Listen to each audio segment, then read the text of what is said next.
Bonjour, vous êtes devant cet écran. Je vous salue tous au nom de Jésus. Tout ça pour dire qu'il y a un moment déjà que le frère Christophe m'appelle par téléphone et pour que je puisse donner mon témoignage de comment j'ai pu rencontrer le Seigneur. Parce qu'il est important de pouvoir témoigner pour la gloire de Dieu. Et puis j'ai jamais eu le temps et vu qu'on grave ce fameux CD, aujourd'hui le frère Christophe profite, il me presse comme un citron, il me fait un peu témoigner, il me fait un peu participer pour son site Chrétien au quotidien, que j'encourage vivement tous ceux qui regardent ce site de pouvoir suivre ce qui se passe dans ce quotidien, dans ce site, parce que c'est très important. Voilà. On va rester dans la continuité du témoignage des guérisons, parce que Dieu se sert de tout pour pouvoir gagner ta vie. Moi, je viens d'une famille catholique traditionnelle. J'ai grandi là-dedans jusqu'à l'âge de 27 ans, parce que j'en ai 33 aujourd'hui. Et puis, tout allait bien.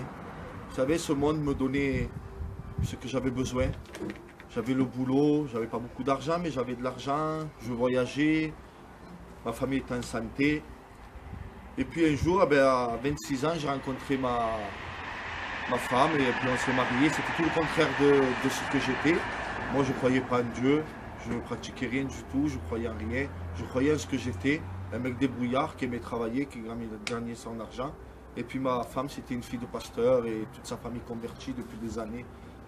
Et puis un jour, on était mariés et tout ça. Et pour lui faire plaisir, j'allais un peu à la réunion de temps en temps pour lui faire plaisir et tout. Et je commençais à comprendre ce qu'était un peu le Seigneur. Mais pour être franc avec vous, je le dis à ma honte, c'est pas pour autant que j'avais donné mon cœur à Jésus. Et puis un jour est arrivée la maladie dans ma famille.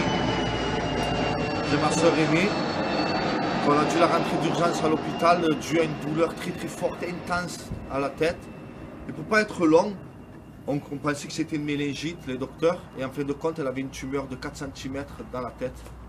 Et ça lui compressait le cerveau, donc ces douleurs qu'elle avait. Et puis on la garde dans une chambre et puis là, les églises se mettent à prier pour elle, parce que ma femme avait fait passer le mot. Et vivement, j'encourage tout ce qui passe par des problèmes de pouvoir se réfugier dans la prière. Parce que c'est une arme redoutable, ce que Dieu nous a laissé à nous, les enfants de Dieu. Et puis les églises sont mis à prier.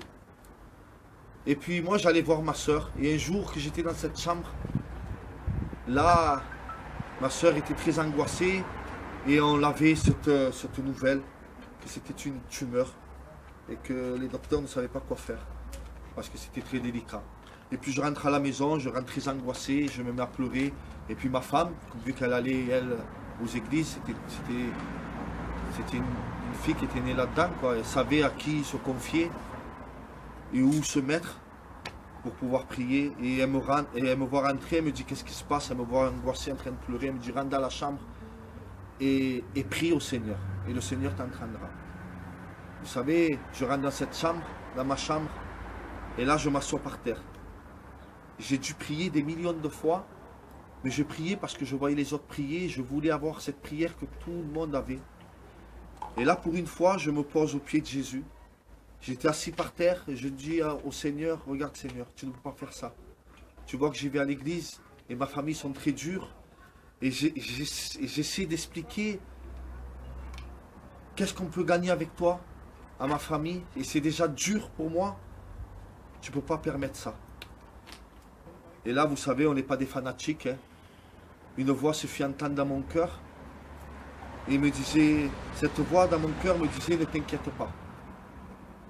Je la garderai. Et là, dès que la voix s'arrête de parler dans mon cœur, un poids sort de moi. Je me suis senti libéré à tel point qu'une fatigue est venue m'envahir et je suis resté presque endormi par terre. C'est pas le détail qu'il faut, c'est pas le détail qui va faire ma conversion, mais c'est un détail que l'année matin j'ai pu aller à l'église, à l'hôpital voir ma soeur. Et puis j'ai pu lui témoigner de ce que Jésus m'avait dit. Et ma soeur l'avait reçu. Elle me disait, c'est vrai, le Seigneur a pu te dire ça. Le Seigneur a dit qu'il allait te garder. Là, la porte de la chambre s'ouvre, les docteurs rentrent et la prennent d'urgence parce que cette tumeur, elle était enflammée, elle allait exploser dans sa tête. Ce qu'avaient dit les docteurs, alors ils devaient vite la rentrer au bloc. L'opération a duré toute la journée. Quand le docteur sort de la salle d'opération, il nous dit que ça s'est très bien passé, mais qu'il ne comprenait pas, parce que cette tumeur qui était enflammée était dure comme de la pierre. Ils ont dû l'enlever en morceaux. Par morceaux, ils ont dû l'extraire de la tête. Et puis il nous a dit, mais la mauvaise nouvelle, c'est qu'elle sera aveugle et paralysée. Et elle n'aura pas sa tête. Un légume. Excusez-moi pour l'expression, mais ça allait être un légume. Et puis là, ben, dans mon cœur, j'avais cette assurance que le Seigneur m'avait dit qu'il a gardé. Alors j'ai gardé cette assurance à moi. J'ai dit, non, le Seigneur a dit, j'attrape ma mère. J'ai dit, ne panique pas. Le Seigneur a dit qu'il allait la garder. Et ça passe quelques heures et le docteur, il nous invite à aller la voir dans la salle de réveil.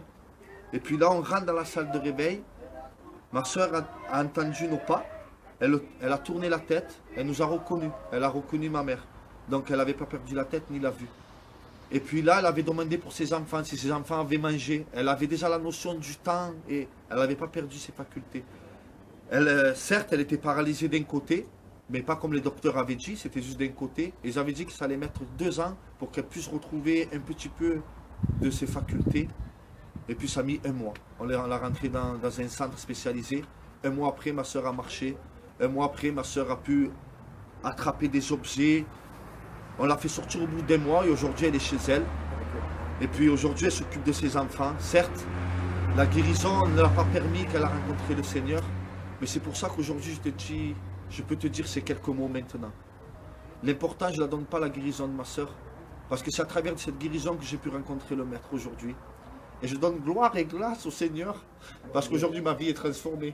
Aujourd'hui, je confie en lui. Je passe par des problèmes énorme parce que les enfants de Dieu doivent passer par le problème.